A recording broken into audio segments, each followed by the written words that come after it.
ये कि हमारी नेतृत्व में और हमारे लोगों में गैप आ गया, कुछ दूरी आ गई। वो कारण जैसे हमारे गांव में, बड़ा गांव में 3 घर, 4 घर, 5 घर खेतों में बस जाते हैं, तो उनका गांव से लगाव कम हो जाता है, गांव वालों का उससे लगाव कम हो जाता है। लगभग ऐसी स्थिति मैं महसूस करता हूँ हमारी है। तो 57 साल हो गए, ये बात क्यों नहीं सोची कि हमारी राजधानी क्यों ना हो। हमारे बाद में जितने राज्य बने, उत्तराखंड की 2 राजधानियां हैं, हमारे जम्मू कश्मीर में तो पहले से ही है, हिमाचल हमारे में से ही निकला, उसने भी अपनी धर्मशाला में बना दी जहाँ उनका असेंबली का सेशन होता है। या हमारे बाद तेलंगाना जो बना आंध्रा का, तो यह प्रपोजल दिया गया कि चंडीगढ़ की तरह हैदराबाद भी यूपी घोषित कर दिया जाए, दोनों प्रदेशों की राजधानी यहीं से चलेगी और तेलंगाना अलग होगा और आंध्रा अलग होगा। तो वहां के नेतृत्व ने कहा कि हम एक रात नहीं रुकेंगे यहाँ, जिस दिन भी तुमने अलग कर दिया हम अपने कर देंगे। उन्होंने विजयवाड़ा सेम नाइट अपना काम शुरू कर दिया और अमरावती उनकी नई राजधानी की नींव रख दी। हमारे यहाँ ऐसा क्या हुआ, क्यों नहीं हुआ, हम उन कारणों में नहीं जाते। वो कहते हैं कि चलो कुछ तो मजबूरियां रही होगी, यूं कोई बेवफा नहीं होता, कोई बात हो गई, इतिहास में हमको जाने की जरूरत नहीं। किसी पॉलिटिकल पार्टी को देखिए, हम एक निवेदन आपको इसके बीच में ये करना चाहते हैं कि ये गैर राजनीतिक एक मंच है हमारा अभियान, इसमें किसी भी पार्टी का हम नाम तक नहीं देंगे, ये बात कर रहे थे, नाम भी नहीं देंगे किसी नेता का, किसी पार्टी का, कोई हमारा, सब हमारे हैं, सब हमारे हैं और हम सबके हैं। जो भी सरकारें रही हैं, रहेंगी, आगे आएंगी, वो सबकी है, हरियाणा की है, वो किसी पार्टी की भी सरकारें नहीं है। लेकिन हम लोग चार में पार्ट करने के लिए ऐसा बोल देते हैं कि भाई चलो ये फलाने की सरकार है, सरकार तो प्रदेश की होती है। खैर जो भी है, मैं ये बात की शुरुआत ज्यादा नहीं तो बातें करेंगे इसके बारे में। मैं आपको एक बात ये कहना चाह रहा हूँ कि हम जो है कि वो लड़ रहे हैं हम पर राज करने के लिए, हम लड़ रहे हैं खुद पे राज करने के लिए, हरियाणा के स्वाभिमान के लिए, अपनी आन बान शान के लिए और हमारी प्रगति के लिए, प्रतिष्ठा के लिए हम चाहते हैं कि अपनी राजधानी अलग से होनी चाहिए। भले हम चंडीगढ़ में होंगे, अगर हमारा हक है वहां तो हम हक नहीं छोड़ेंगे, हमारा पैर वहां रहेगा, लेकिन सिर हमारा हरियाणा की धरती पे आ जाए, हम इतना निवेदन करते हैं। हमारा हिस्सा है अगर तो वो हम रखेंगे, हम नहीं कहते कि आप छोड़ दो, क्योंकि एक दिन में तो राजधानी बढ़ेगी भी नहीं। लेकिन हमारा निवेदन ये है कि जब हरियाणा आज 60 साल 57 साल हो गए,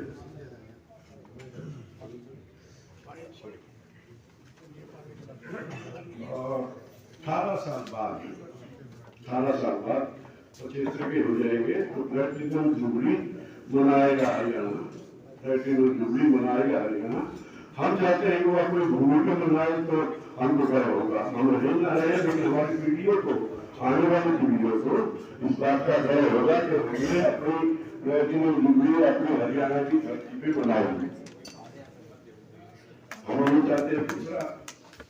दूसरा मैं आपके सामने एक इस अभियान की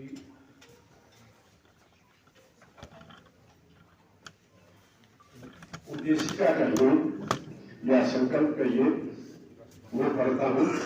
आप लोग से निवेदन है, अगर आप इस बात की पायरी करते हैं तो आप इसका समर्थन कीजिएगा और इस बात को आगे बढ़ाइएगा। हम हरियाणा के लोग हरियाणा की आने वाली पीढ़ियों को एक संपूर्ण आधुनिक प्रगतिशील और संयुक्त राज्य बनाकर सौंपने का संकल्प करते हैं। इस उद्देश्य की पूर्ति के विषय में दिशा में का राज्य में व्यापक भावना बेरोजगारी को समाप्त करने के हेतु नए लाखों रोजगार के अवसर सर्जित करने के लिए राज्य के अविकसित क्षेत्रों का चहुमुखी विकास करने, हरियाणा के गौरवशाली ऐतिहासिक व सांस्कृतिक विरासत को संरक्षित और संवर्धन करने, हरियाणा की विशिष्ट पहचान और प्रतिष्ठा के लिए जिस पर हर हरियाणवी गर्व कर सके वो बनाने के लिए हरियाणा के विभिन्न क्षेत्रों को सांस्कृतिक एकीकरण, कल्चरल इंटीग्रेशन जिसको कहते हैं, और सामाजिक समरसता के लिए स्थापित हरियाणवी एक की सोच को साकार करने के लिए हरियाणा समाज की सत्ता पुरानी सामूहिकता और सौहार्द को मजबूती देने के लिए हरियाणा प्रदेश के लोगों को सुविधा पूर्वक शीघ्र और कम खर्च पर न्याय दिलाने के लिए हरियाणा को एक शिक्षित, समृद्ध, सक्षम और सुसंस्कृत प्रदेश बनाकर सभी नागरिकों के स्वाभिमान और प्रसन्नता में बढ़ोतरी करने के लिए हरियाणा की प्रकृति और लोकाचार की जमीन पर से जुड़ी हुई जमीन पर अपनी दूसरी राजधानी व अलग हाईकोर्ट बनाने का मिलजुल कर प्रयास करने का संकल्प करते हैं। हम उपरोक्त उद्देश्यों की पूर्ति के लिए मकर संक्रांति के पवित्र दिन धार्मिक भूमि कुरुक्षेत्र से आरंभ हुए हरियाणा बनाओ अभियान में समर्पित भाव से सहयोग देने के लिए तैयार है। आपका बहुत बहुत धन्यवाद। अगर इस बात से आप सहमत हैं तो हम आपका विचार भी जानेंगे और हमारे प्रधान जी है जिनको भी चाहे उचित समझे या जो भी सज्जन बहन जो भी कुछ बोलना चाहे वो आके हमारे बीच में अपने विचार रख सकता है और बता सकता है कि भाई इसमें हमको ये हानि होगी। हमको व्यक्तिगत तौर पे हमको एक भी रीजन ऐसा नहीं लगता कि हमको चंडीगढ़ में हमारी राजधानी रहनी चाहिए, लेकिन 100 रीजन से हम ये कहते हैं कि हमारी राजधानी हमारी भूमि पे होनी चाहिए। उसके लिए आप लोगों से हम गुफ्तगू करने आए हैं, आपसे विचार विमर्श करने आए हैं। तो आप सबसे ये निवेदन है कि आप खुल के जो भी शंकाएं आपके दिमाग में जो भी आपको विचार आता है कि हमको ये फायदे में जाएगा, नुकसान में जाएगा, वट आप आके यहाँ पर बता सकते हैं। Thank you so much. चाहूँगा जैसे कि डॉक्टर साहब ने बताया डॉक्टर ए.के. चावला जी उनके गुरुजी भी हैं, तो सब कुछ उनका दिला। तो I would like to invite doctor A K. Chawla ji former vice chancellor KUK, please come over the time and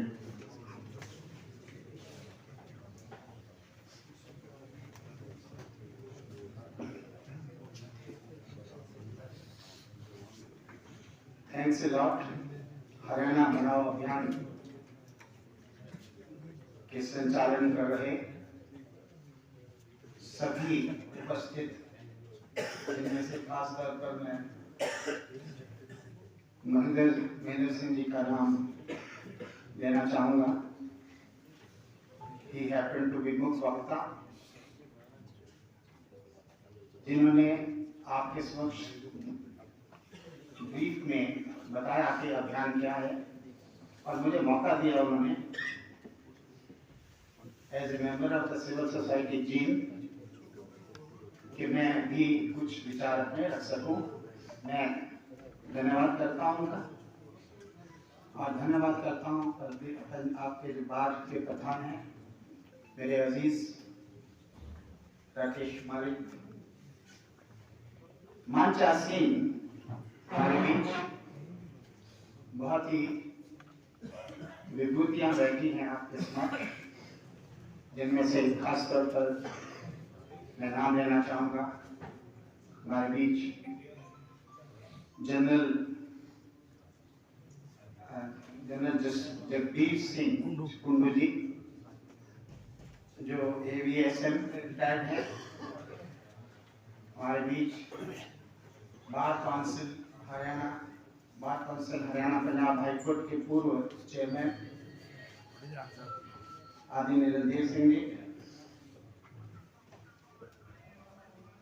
और अभी मेरी इंट्रोडक्शन हो रही थी, फॉर्मर HDFC के मेंबर हैं दयाल जी, हमारे विद्या सिंह जी आदरणीय हैं, बहुत ही आदरणीय हैं।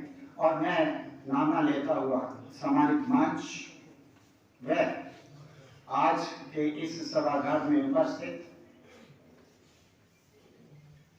जितने भी हमारे मेरे आदरणीय बार काउंसिल के सदस्यगण हैं, फॉर्मर प्रधान भी बैठे हैं और सिविल सोसाइटी जिसमें विभिन्न संस्थाएं हैं, उनसे उनको रिप्रेजेंट करते हुए उन संस्थाओं को हमारे बीच है। मंच संचालन कर रहे मिस्टर सुनील, जिनके आग्रह पे, जिनके सुझाव से मैं आपके बीच हूँ। सभी सम्मानित अतिथिगण, प्रेस मीडिया, सबसे प्रथम मैं ये बताना चाहूंगा, कोई भी अपना कमेंट देने से पहले, अपनी बात रखने से पहले थोड़ा सा, जैसा कि महेंद्र जी ने बताया, मैं ब्रीफ डाटा के साथ आपको बताना चाहूंगा, बहुत डिटेलिंग डिस्कस करेंगे। ना ही मैं किसी गवर्नमेंट का नाम लूंगा, ना ही, क्योंकि ये राजनीतिक, मैंने पहले ही पूछा था, इज इट ए राजनीतिक move? I was told it is गैर राजनीतिक, नॉन पॉलिटिकल। तो नॉन पॉलिटिकल जब बात होती है तो आप कोई भी बात कर सकते हैं, अपनी बात रख सकते हैं। पार्टीशन 1947 में हुआ। जब पार्टीशन हुआ तो पंजाब एक था, बड़ा पंजाब, महापंजाब, और राजधानी थी, आप जानते हैं सब, लाहौर। पंजाब के दो भाग थे, वेस्ट पंजाब और ईस्ट पंजाब।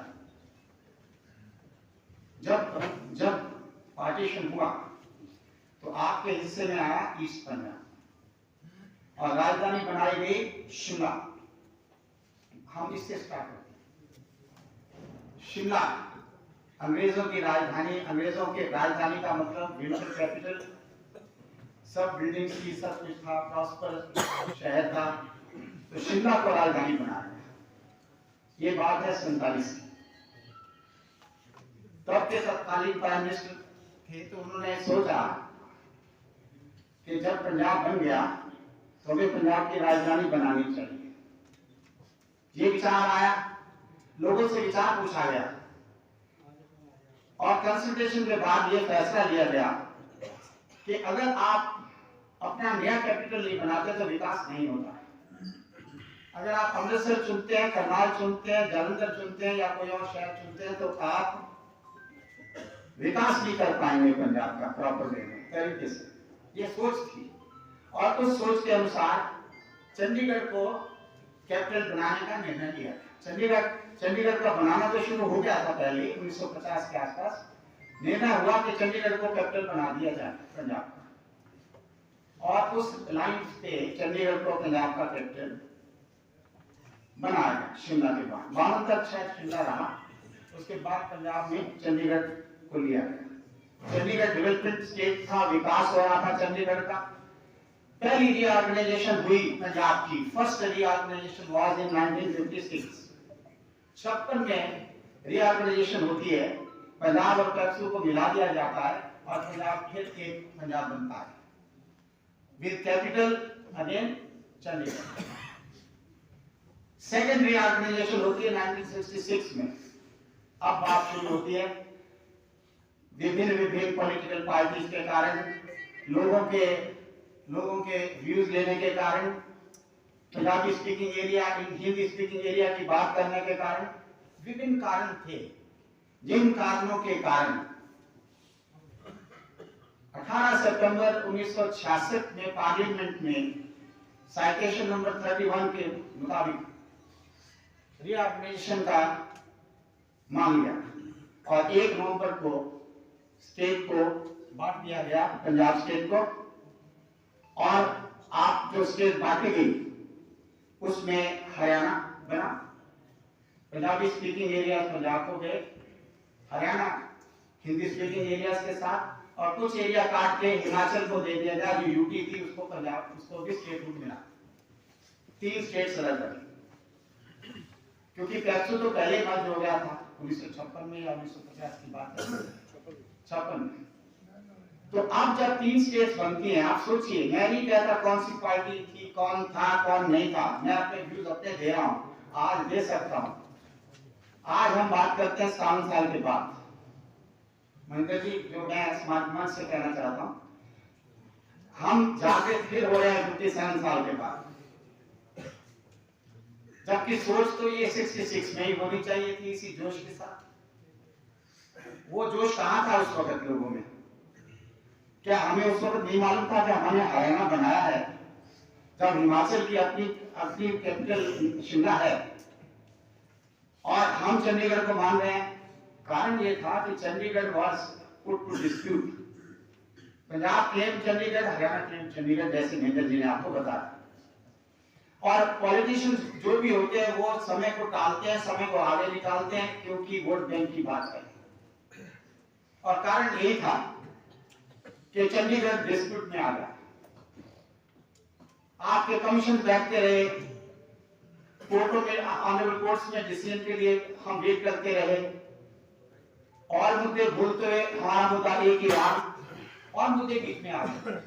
तो कैपिटल की बात जो थी कि कैपिटल अपना होना चाहिए स्टेट का, यूटी बन गई, रीअलोकेशन सेक्शन 4 में अलग से यूटी बन गई। एक ही शहर जो बना था, चाहे पंजाब के लिए बना था, और उसको मॉडर्न सिटी बनाया गया। एक स्वप्न था चंडीगढ़ बनाने में, लेकिन वो कब तक ये नहीं सोचा कि ये चंडीगढ़ एक शहर 3 स्टेट्स को, यूटी को और 2 स्टेट्स को कैसे कवर करेगा। साधन तो बढ़ाते जाओ, कब तक? आपके पास लैंड लिमिटेड है, एक साइड पे हरियाणा का पंचकुला, एक साइड पे पंजाब का मोहाली, बीच में फंसा हुआ चंडीगढ़। ना तो आप कहीं बढ़ सकते हैं, ना आप डेवलप कर सकते हैं, ना कुछ कर सकते हैं। और ये मुद्दा कागजों में रह गया, कोर्ट्स में रह गया, कमीशन में रह गया, और चंडीगढ़ को कैपिटल, हरियाणा को वाला कैपिटल ना मिलने की बात बीच में रह गई। क्योंकि जब आप टेम्परेरी कैपिटल बनाते हैं, कोई capital, it was not a permanent capital, provincial capital थी, टेम्परेरी कैपिटल थी चंडीगढ़। और ये कहा गया था, और उसके बाद भी कहा गया, जब फैसले हुए उसमें भी कहा गया कि अगर हम चंडीगढ़ को पंजाब को देते हैं, जैसा कि बीच में था सारे डिस्ट्रिक्ट में, तो हम 5 साल का समय देते हैं, हरियाणा को अपना कैपिटल बना ले। ये बात भी अधूरी रह गई। मैं कारण विश्लेषण नहीं कर रहा, मैं कह रहा हूं कहां कारण है, कहां हमारी छूट है, कहां हमारे, आज हम सिविल सोसाइटी की बात भी कर रहे हैं, कहां लोगों की छूट है। Means there are many problems जिन्होंने इसको कैपिटल बनाने में, हमें आगे कैपिटल बनाने में, चलिए कभी भी कोई चीज उठती है, पहले भी उठी, अब फिर उठी है, आप लोगों को बुलाया गया, हर शहर में बुलाएंगे, आप रिव्यूज लेना चाहते हैं, तो मैं ये समझता हूं कि कभी भी कोई भी मुद्दा जो ज्वलन हो उसको आप उठाते हैं तो वो अच्छा मुद्दा होता है, उसमें निर्णय फिर भी हो सकता है, निर्णय कभी भी हो सकता है। अगर सरकारें चाहें और हमारी सोच साथ मिले तो मैं नहीं समझता कि निर्णय क्यों नहीं हो सकता। जैसा उन्होंने कहा, अगर आंध्रा या कोई भी स्टेट जब बाइफरकेट होती है तो उनका इमीडिएट बनता है, तो हमारा बनना तो उसी वक्त चाहिए था। लेकिन चलिए देर हुई, आप अभी जागे, हम जागे, जब भी जागे हमें कोशिश करना चाहिए कि ये स्टेट कैपिटल चंडीगढ़ रहना चाहिए या नहीं रहना चाहिए। मेरे व्यूज अलग, अगर पूछना चाहते हैं, क्योंकि अपने व्यूज में देना चाहूंगा एज ए स्पीकर आल्सो। मैं तो शुरू से भी चाहता था एज एजुकेशनिस्ट के नाते, एक सिटीजन, रिस्पॉन्सिबल सिटीजन होने के नाते, Haryana must have its own capital. हमसे पूछता कौन है? आज पूछ रहे हैं तो हम बता रहे हैं। अपना कैपिटल क्यों होना चाहिए? बात की हमारा कैपिटल क्यों होना चाहिए? ये सिर्फ एक एडमिनिस्ट्रेटिव हेडक्वार्टर नहीं होता स्टेट का। दिस इज बेसिकली आपकी कल्चरल एटिट्यूड, कल्चरल हेरिटेज। लोग भी इमोशन जुड़े होते हैं कैपिटल से। एक ऐसा जगह होनी चाहिए जो एक्सेसिबल हो लोगों को। आज क्या हो रहा है आप देखिए, कई सालों से हम देख रहे हैं चंडीगढ़ में एक सेक्रेटेरिएट हरियाणा का अलग भी है। लोगों को जाना होता है, वहां भी जाना पड़ता है। चंडीगढ़ पंचकुला में हमारे बहुत ही ऑफिस, हेड ऑफिस हैं, कॉर्पोरेशन हैं।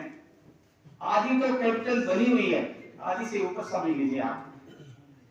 कभी भी अगर कोई चाहता तो कैपिटल तो कभी भी बन सकती है। आज किसी भी व्यक्ति को जाना होता है तो वो चंडीगढ़ जाता है, तो उसको सेक्रेटरीट जाना है, फिर दूसरे सेक्रेटरीट में जाना है, फिर तीसरा पंचकुला में भी जाना है। ऐसी जगह एक्सेसिबल नहीं होती, लोगों के लिए डिफिकल्टी होती है। साधन में भी खराबी, फाइनेंशियल क्रंच। और जब कोई चीज बढ़ती है, जब आप डेवलप कर रहे हैं, उसको विकास कर रहे हैं, हम विकसित भारत की बात भी करते हैं, तो ये भी तो विकसित भारत है। अगर हम आज विकसित भारत कहते हैं, जब हम विकास कर रहे हैं किसी भी, जब हम सोचते हैं कि विकास तभी होगा जब आप किसी चीज को डेवलप करेंगे, एक अपनी कैपिटल बनाते हैं, एम्प्लॉयमेंट एवेन्यू है, इकोनॉमी है, मेनी फैक्टर्स। आज अगर एक घर है आपका 1000 गज का, 500 गज का, 250 गज का, उसको आप अपने तरीके से डेवलप करते हैं, अपने तरीके से उसको बनाते हैं। आपकी जो डिजायर है, आपकी जो विश है, आपकी जो सोच है, हो सकता है आपके भाई की सोच से ना मिलती हो सकता है आपकी सोच आपके फादर से ना मिलती हो। आप उसको डेवलप करते हैं तो अपने तरीके से डेवलप नहीं होगा। जब आप टीम में बांट लेते हैं उसको, तो तीनों की सोच अलग हो जाती है, उसका विलय हो जाता है, उसका विकास उस तरीके से नहीं हो सकता, किसी भी तरीके से नहीं हो सकता। तो मैं, जैसा आपके समक्ष महेंद्र जी ने रेजोल्यूशन सा पढ़ा था, मैं अपील तो नहीं करना चाहता, appeal is not my views only, लेकिन आप सोच के विचार कीजिए कि should we maintain the cultural heritage of our state Haryana? क्या हम उसको कर पा रहे हैं? कोई ऑफिस पंचकुला में है, कोई चंडीगढ़ में है, हम उसको कवर नहीं कर पाते, हम जा नहीं पाते। इकोनॉमी की बात करें, एम्प्लॉयमेंट जनरेशन की बात करें, इन सब चीजों को देखते हुए जब विकास होगा तो सब चीजों का विकास होता है। और हमें विकास चाहिए। देश आगे बढ़ रहा है तो हमारा हरियाणा भी आगे बढ़ रहा है। आज हरियाणा प्रगति के शिखर पे है, बहुत ऊंचाइयों पे है। कोई भी मीडियम, कोई भी आप फील कर लो तो वी आर एट टॉप। आज ही मैं कहीं भी पढ़ रहा था, हमारे जींद शहर का पद्मश्री मिली है हमारे एक स्टूडेंट को। It's very nice. Mahavir Guddu को मैं बधाई देता हूँ काफी सख्त तरफ से, हमारे पद्मश्री, वो खूब कलाकार है, वो जींद कॉलेज का स्टूडेंट है, गवर्नमेंट कॉलेज का। तो आपको अपनी हेरिटेज को आगे बढ़ाना है, तो मेरा डिटरमिनेड व्यू है, I repeat again, Haryana should have its own capital. Thanks a lot. Jai Hind, Jai Bharat. Sequence उसी में आ रहा है, उसके बारे में बताएं जिससे कि हमारे मेंबर्स की आगे के बारे में सर, राइट, यस, तो अति विशिष्ट सेवा में जगन साहब प्लीज।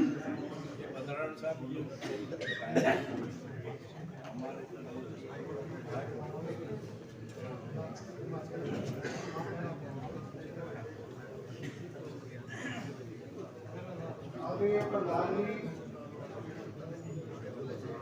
स्टार मेंबर चोपड़ा साहब, टवला साहब, अतिथिगण, जो नाम इनोवा ना सबके नाम पता मेरे को,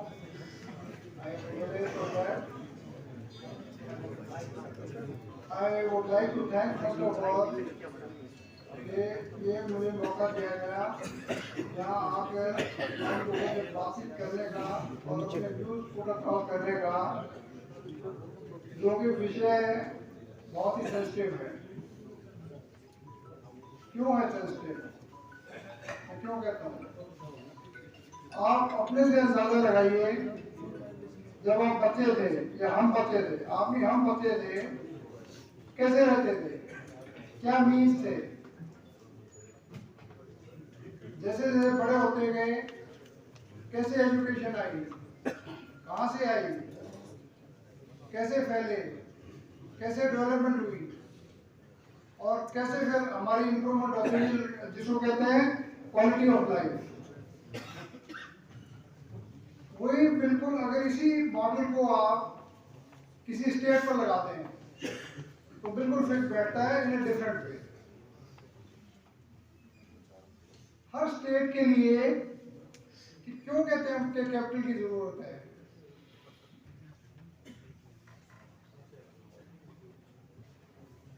एक जो पहले स्पीकर ने बोला,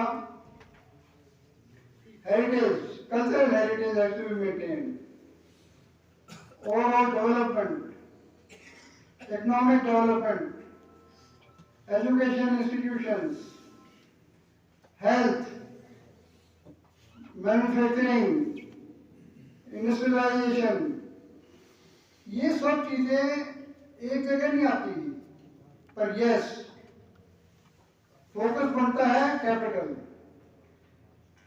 राजधानी फोकस बन जाती है और वहां से एमिनेट होती है सारी चीजें और फिर प्लानिंग चलती है। एक क्वेश्चन आया था बार के बारे में, हाई कोर्ट के बारे में, तो मेरा कहने का मतलब यहाँ ये है, अगर कैपिटल की हम बात करते हैं तो high court has to be along with capital only, and high court is very essential part of it. क्यों, इससे पहले कि मैं भूल जाऊं, मैं पहले बताना चाहूंगा 1955 जब हमारा हाई कोर्ट बना था चंडीगढ़ में, उस टाइम क्या था, चंडीगढ़ या पंजाब या हरियाणा, और आज क्या है। मेरा जहां तक विचार है, it must have been for कुछ सैकड़ों के लिए बना होगा ये। आज तादाद वकील और बाकी लोगों की सर्विस स्टाफ की थाउजेंड में है, हजारों में। तो क्या एक्सपेंशन हुई, कोई एक्सपेंशन तो नहीं हुई है। इसका मतलब ये डेवलपमेंट होते होते होते होते होते ये चीजें सारी आई हैं। अगर ये आई हैं तो हम अभी अंदाजा लगा सकते हैं कि 1966 में हरियाणा क्या था और आज क्या है, कितनी प्रोग्रेस की है, क्यों हम प्रोग्रेसिव स्टेट बन गए हैं हिंदुस्तान की। पर फिर भी हेरिटेज, कल्चरल हेरिटेज और जो शान और जो अपनी आइडेंटिटी होती है, अपनापन, जिसको कहते हैं ये मेरा है, जैसे हम अपने घर को कहते हैं मेरा घर है, वो नहीं है। और ना हम प्राइड ले सकते हैं चंडीगढ़ के बारे में। उससे चंडीगढ़ के खिलाफ नहीं हूं मैं, चंडीगढ़ बहुत मॉडर्न सिटी है, एंड मॉडर्न सिटी नहीं, ये वर्ल्ड ओवर जाना जाता है। मैं कोट करूंगा एग्जाम्पल चंडीगढ़ का।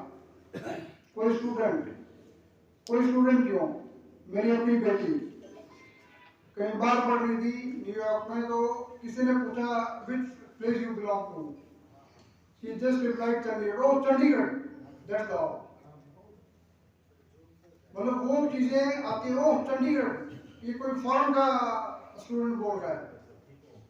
अगर ये है, हम अगर हमारी अपनी कैपिटल है तो हम ये चाहेंगे कि लोग पता करें, लोगों को पता हो, not only in India, world over सबको पता हो कि चंडीगढ़ के बदले कौन सा सिटी एक्स को उसको बगैर नाम लिए, उससे क्यों होता है वो सारा प्लानिंग, सारा चीज आती है, तो तब ये जाके सिटी बनते हैं, तब जाके डेवलपमेंट होती है। अब क्यों चाहिए एक स्टेट को, हरियाणा को क्यों चाहिए कल्चरल हेरिटेज? आप चंडीगढ़ में जाएं, इट्स डोमिनेटेड बाय पंजाब। आप मार्केट में चले जाएं चंडीगढ़ के, इट्स डोमिनेटेड बाय पंजाब। आप किसी चीज में भी चले जाएं, कल्चर सारा पंजाब का है, तो हमारा कल्चर कहाँ गया, हमारा हेरिटेज कहाँ गई? उसको आइडेंटिफाई करने के लिए और मेंटेन करने के लिए, to retain that, we definitely require something else. मैं ये नहीं कहूँगा कि कैपिटल समथिंग एल्स, वो कैपिटल होके आएगा, पर कुछ ना कुछ होना चाहिए। अगर कैपिटल बनता है, क्यों ये चीजें आती हैं? आप लोग बैठे हैं, किसी ने रेज किया था ये वकीलों के बारे में। अगर आज 10-12 हजार रजिस्टर्ड वकील हैं हाई कोर्ट के, तो can it take the road? It can't. If it can't, what is the solution? Solution is independent, have independent high court. Similarly, assembly, can it take the road? No, it can't. Have independent assembly. पर इसके दो तरीके हैं, एक वहीं बना दो। क्यों वहाँ क्यों बनाए? मतलब आइडेंटिफाई प्लेस करें ऐसा जहाँ सारी चीजें आ सके। Not only high court, not only assembly, complete administrative setup, complete administrative complex, complete that brings in education, health, and manufacturing and all that, industrialization. And this spreads the wings. अब जब wings फैलती हैं तो development अपने आप ही आएगी। Development आएगी, उत्थान होगा हमारी पॉपुलेशन का। अगर वो होता है तो हमारी क्वालिटी ऑफ लाइफ इंप्रूव होगी। क्वालिटी ऑफ लाइफ इंप्रूव होती है, हमारी थिंकिंग बदलेगी। हमारी थिंकिंग बदलती है तो हम कुछ ना कुछ बड़ा करने की सोचते हैं। मेरा एम सिर्फ ये कहना है कि क्यों हमें चाहिए ये सब अलग करने के लिए और ये सब हमारा अपना एस्टेब्लिश करने के लिए, इसके लिए ये बहुत जरूरी बन जाता है। दूसरी चीज, क्यों आज आप रेवाड़ी, बंदरगढ़ उस एरिया से देखिए, कब चलते हैं एडवोकेट? हर रोज जाते हैं चंडीगढ़, कब चलते हैं? Why that advocate only? Administrative office सारे चंडीगढ़ में है, एक लेन में है बिल्कुल, सारी रात लग जाती है। कई लोग तो चलते हैं सवेरे, अगर कहीं अपीयर होना होता है या सवेरे चलते हैं तो शाम को रात को उठना पड़ता है। नॉट ओनली दैट, खर्चा कितना होता है, अपनी गाड़ी में आते हैं तो कितना खर्चा होता है, अदरवाइज अगर सिस्टम और कोई है तो क्या खर्चा होता है।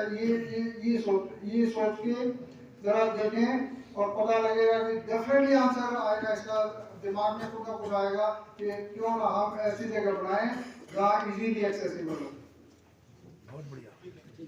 नॉट ओनली दैट, आप क्या नाम है इस्टेब्लिश कर लेते हैं, क्यों? उसके फायदे क्या हो जाते हैं? डेवलपमेंट कैसे होगी? उसके साथ ही एनसीआर एरिया है, दिल्ली नजदीक है, इधर चंडीगढ़ है, उधर और भी है, तो एक्सेस बढ़ जाती है, रूट बढ़ जाते हैं।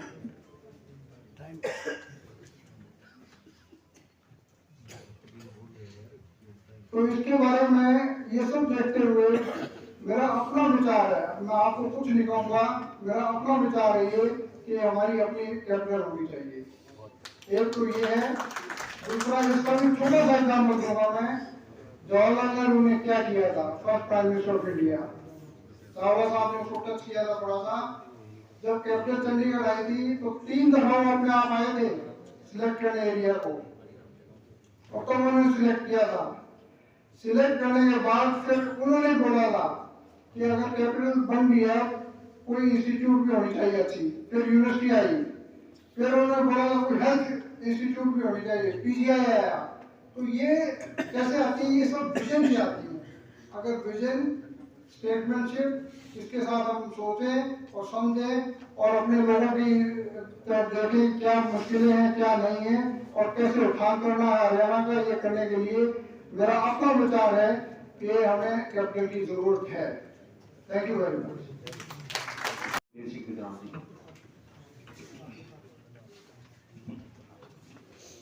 आज के हमारे मुख्य वक्ता अमित चोपड़ा साहब, प्रोफेसर ए.के. चावला जी, जनरल कुंडू साहब और सभी जो हमारे गणमान्य यहाँ पर बैठे हैं, बार एसोसिएशन के पदाधिकारीगण, प्रधान जी और जिन बार एसोसिएशन के सीन मेंबर बैठे हैं पूरे हॉल में, पुराने बार एसोसिएशन के जो हमारे पूर्व प्रेसिडेंट हैं वो बैठे हैं, सभी का नाम लूंगा तो काफी समय लगेगा, इसके लिए मैं आपसे माफी मांगना चाहता हूँ। हमारे मित्र हैं लेकिन समय कम मिला है, उस थोड़े से समय में ही मैं अपनी बात जरूर रखना चाहूंगा। हरियाणा की संस्कृति के बारे में जो एक विजन है एम एस चोपड़ा जी का, वो काफी इम्प्रेस करने वाला है। हमारे हर रोज बात होती है एडवोकेट्स में भी, दूसरे लोगों में भी। ये काफी इम्पोर्टेंट विषय है जिस विजन को लेकर एमएस चोपड़ा साहब ने बनाया है। हम एडवोकेट्स की बात मैं करूंगा, विशेष तौर पर समय कम है कि एडवोकेट्स की काफी लंबे समय से मांग हमारी रही है कि हाई कोर्ट अलग होना चाहिए। मैं 25-30 साल से हाई कोर्ट में प्रैक्टिस कर रहे हैं, तो हमें सबसे पहले हमारे जो क्लाइंट्स हैं, हमारे जानकारों पूछते हैं कि मेरे केस का फैसला कब हो जाएगा। काफी दूर दूर से जिनके केस हमारे पास नहीं है, रिश्तेदार है, कोई और है, सबसे पहले क्वेश्चन होता है क्या मेरा केस का फैसला हो जाएगा। जो 10 साल से 20 साल से हाई कोर्ट में है, हमारे पास उसके लिए कोई जवाब नहीं है। क्योंकि 1957 में जब हाई कोर्ट बना तब सिर्फ 200 वकीलों के बैठने की व्यवस्था की गई थी और 9 बेंच हाई कोर्ट में बनाए गए थे। इतने लंबे समय में आज हाई कोर्ट की स्थिति है कि 6.5 लाख से ज्यादा कोर्ट केसेस पेंडिंग है, और यदि यही रफ्तार केसेस की रही, इसी तरह से ढांचा रहा, तो आने वाले 100 साल तक भी हम उम्मीद नहीं कर सकेंगे कि हमारे कोर्ट केसेस का फैसला होगा। इसको लेकर हमारी बड़ी चिंता थी और एडवोकेट्स सभी इस मुद्दे पर सहमत थे कि एडवोकेट्स ये मांग उठाए कि हाई कोर्ट राजधानी और हाई कोर्ट अलग हरियाणा का बने। उसी संदर्भ में पिछले दिनों हाई कोर्ट एम्प्लॉयज की एसोसिएशन ने हाई कोर्ट में केस फाइल किया कि यहाँ तो पांव रखने की जगह नहीं है, हाई कोर्ट में फाइलें रखने की जगह नहीं है, स्टाफ के बैठने की जगह नहीं है, एडवोकेट्स के बैठने की जगह नहीं है। जहां 200 वकीलों के लिए हाई कोर्ट ने व्यवस्था थी, आज 12,000 रजिस्टर्ड एडवोकेट्स हैं। 85 सेक्शन पोस्ट है हाई कोर्ट जजेज की, लेकिन कोर्ट रूम 69 है। ऐसी व्यवस्था में एक बड़ा निराशाजनक सब्जेक्ट है कि हाई कोर्ट में केस का फैसला नहीं हो पाता, जजेज की अपॉइंटमेंट नहीं हो पाती। काफी सारे और विषय हैं जिनको लेकर एक हाई कोर्ट बनना चाहिए। हमारे एडवोकेट से पिछले दिनों बात हुई कि हरियाणा और पंजाब एडवोकेट्स वेलफेयर स्कीम लागू नहीं हो पाई। 2014 में हमने अपने रूल्स बना दिए, सरकार ने नोटिफाई भी कर दिए, लेकिन एडवोकेट्स को वेलफेयर स्कीम लागू कराने में आज तक भी समस्या का सामना करना पड़ता है, जिसकी वजह है कि हमारा हाई कोर्ट कॉमन है, हमारी बार काउंसिल कॉमन है। इसलिए कोई भी सरकार बजटरी प्रोविजन ना हरियाणा गवर्नमेंट कर पाती, ना पंजाब सरकार कर पाती, जबकि दूसरे राज्य हैं जहां पर बजटरी प्रोविजन है एडवोकेट्स के वेलफेयर के लिए। और एडवोकेट्स को जो हमने रूल बनाए, उन्हें पेंशन या एक मुफ्त रिटायरमेंट किसी एज में एक वकील लेता है तो उसको आर्थिक मदद दी जाती है, मेडिकल फैसिलिटी है। और नए एडवोकेट्स के लिए भी मंथली स्टाइपेंड या मॉनिटरी हेल्थ की प्रोविजन है, जो केरला है, दूसरे तमिलनाडु, वहां सारे राज्य में ऐसी व्यवस्था है। ये भी एक एडवोकेट की बड़ी भारी एक समस्या रही कि उनके वेलफेयर की स्कीम जब तक बार काउंसिल अलग नहीं होती वो लागू नहीं हो सकती, और बार काउंसिल अलग तभी होती है रूल एक्ट के अनुसार जब हाई कोर्ट अलग होगा। तो हरियाणा का यदि हाई कोर्ट अलग होगा तो हम अपने क्लाइंट्स को इजिली बता सके कि आपका केस 1 साल 2 साल में फैसला हो जाएगा। आज तो स्थिति यह है कि मेरे 25 साल से पुराने यदि केस हाई कोर्ट में पेंडिंग है, जिन्होंने 60 साल की उम्र में अपना केस फाइल किया रिटायरमेंट बेनिफिट के लिए, वो आज इस दुनिया में नहीं है, उनकी तीसरी पीढ़ी आ गई है, तब भी केस का फैसला नहीं हुआ। ऐसी निराशाजनक स्थिति में कि हमारा बतौर एडवोकेट एक जिम्मेवारी बनती है, दायित्व बनता है कि हम इस व्यवस्था में सुधार करें, और उसका सबसे पहला कदम हमारा ये हो कि राजधानी और हाई कोर्ट हरियाणा का अलग बने, जिससे लोगों के जो केसेज हैं क्लोज केसेज, उनका हम शीघ्र फैसला करा सके, लोगों को शीघ्र हो सकता है न्याय दिलाने के लिए काम कर सके। इस मुहिम में सबसे ज्यादा महत्वपूर्ण रोल एडवोकेट्स का है, जो क्योंकि वकील पब्लिक लीडर है, किसी को भी कोई काम पड़ता है तो अपने वकील से पहले उसका सलाह लेता है। जींद के जो वकील हैं अपने पूरे जींद की डिस्ट्रिक्ट की पब्लिक से जुड़े हुए हैं और एक महत्वपूर्ण भूमिका वकील निभा सकते हैं। इसको लेकर ही हमारे वकील साथी काफी इसमें बढ़ चढ़ कर भाग ले रहे हैं। आज के लिए जो बार एसोसिएशन जींद ने ये प्रोग्राम में अपनी भागीदारी दिखाई, इस बार ये आयोजन किया, इसके लिए वाकई ही जींद की बार एसोसिएशन का मैं तहे दिल से आभार प्रकट करता हूँ। और आगे के लिए जो कार्यक्रम होंगे, हमारा प्रयास यही रहेगा कि नॉन पॉलिटिकल किसी पार्टी से ना लगाओ ना जुड़ाओ, उसको लेकर हम बार एसोसिएशन में ही प्रोग्राम करेंगे। आज हमारे पास हिसार से बार एसोसिएशन के मेंबर आए हैं, करनाल से बार एसोसिएशन के मेंबर आए हैं, भिवानी से मेंबर हैं, उनसे भी बात हुई, वो कहते हैं हम भी अपने बार एसोसिएशन में इस बहुत जो महत्वपूर्ण विषय है हरियाणा का कैपिटल और हाई कोर्ट का, उसमें चर्चा करना चाहते हैं। तो जहां तक अवेलेबिलिटी है एडवोकेट्स की, हम आज सभी यहाँ बैठे हैं, उनको यही कि हर शनिवार को हम कम से कम एक डिस्ट्रिक्ट बार एसोसिएशन में हमें जाना पड़ेगा। जैसे ही हमारे जो वक्ता है जो हमारे इस में काम कर रहे इस अभियान में जुड़े हैं, उनसे बात करके हर शनिवार को, तो एक डिस्ट्रिक्ट और सब डिविजनल हम बीच में कोर्स कर सकते हैं। तो आप सबसे यही उम्मीद मैं करता हूं कि इसके लिए यदि अपना मान बचाना है और किसी चीज का फैसला जल्दी करना है तो आप भाग लें बढ़ चढ़कर। और नेक्स्ट जो शनिवार है उसको हम बात करके, अभी जैसे हिसार के वकील साथी आए हैं, हिसार में हम प्रोग्राम रखेंगे। उसके बाद कैथल के भी वकील साहब आए हैं, करनाल से भी आए हैं, सभी बारों में हम जाएंगे। तो आप सबका बहुत बहुत शुक्रिया इसमें पार्टिसिपेशन के लिए। और मैं उम्मीद करता हूं कि अब हरियाणा का मान सम्मान आन अपनी बचेगा और राजधानी और हाईकोर्ट हरियाणा में आएगा। धन्यवाद।